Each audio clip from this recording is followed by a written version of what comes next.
मरकजी वजीर दाखिला अमित शाह के डॉक्टर बाबा साहब अम्बेडकर के खिलाफ मुबैना बयान, परभनी में दलित नौजवान सोमनाथ सूर्यवंशी की अदालती तहवील में मौत और भीड़ में सरपंच संतोष देशमुख की मुबैना कत्ल के खिलाफ नांदेड़ कांग्रेस की जानिब से आज जबरदस्त एहतजाज किया गया। कांग्रेस कारकुनान ने रेलवे स्टेशन से मुत्तसिल डॉक्टर बाबा साहब अम्बेडकर के मुजस्समे से लेकर नांदेड़ कलेक्टर ऑफिस तक एक मुनज़्ज़म एहतजाजी रैली निकाली और रैली के अख्तिताम पर कांग्रेस कायदीन के एक वफद ने कलेक्टर को एक मेमोरेंडम पेश किया।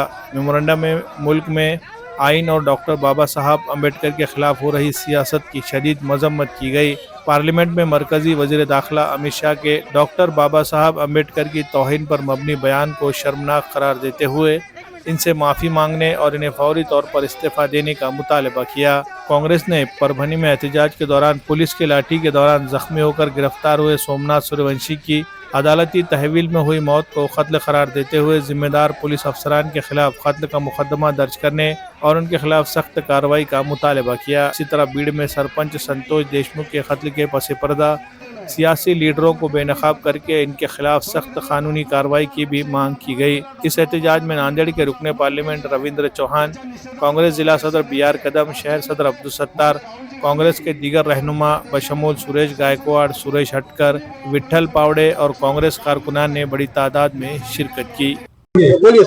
आज आप देख सकते हैं देश में डॉक्टर बाबा साहेब आम्बेडकर के प्रति और संविधान के प्रति जो राजनीति चालू है, देश के जो सर्वोच्च सभागृह हम बोलते हैं संसद में, हमारे देश के गृह मंत्री अमित शाह साहब ने जो बाबा साहेब के प्रति स्टेटमेंट दिया है वो बहुत ही निंदनीय है।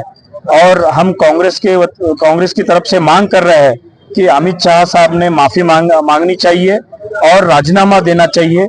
उसी प्रकार से जो महाराष्ट्र में अभी नई सरकार महायुति की आई है, 15 दिन वहां हो चुके हैं और परभनी की घटना आप देख सकते हैं। एक युवक का कस्टडी में जो उसको मार के यहाँ मारने की वजह से उसकी मौत हो गई है, उसकी कड़क कार्रवाई होनी चाहिए। साथ ही साथ भीड़ में जो सरपंच संतोष देशमुख है उनकी हत्या हुई है और जो हत्यारे है वो जो सरकार है उनसे निगड़ित है। तो हमारी कांग्रेस और इंडिया आघाड़ी की तरफ से एक जोरदार मांग है कि परभनी की जो पुलिस कस्टडी में मौत हुई है उसकी चौकसी होनी चाहिए और कार्रवाई होनी चाहिए, और परभनी का जो हत्या हुई है उसको भी जल्दी से जल्दी पकड़े सरकार और उसको भी कड़क शासन करे।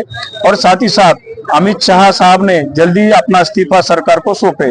और ये इसके लिए हमने आज नांदेड़ में बड़ी रैली निकाली कांग्रेस की ओर से और कलेक्टर साहब को निवेदन भी दिया है।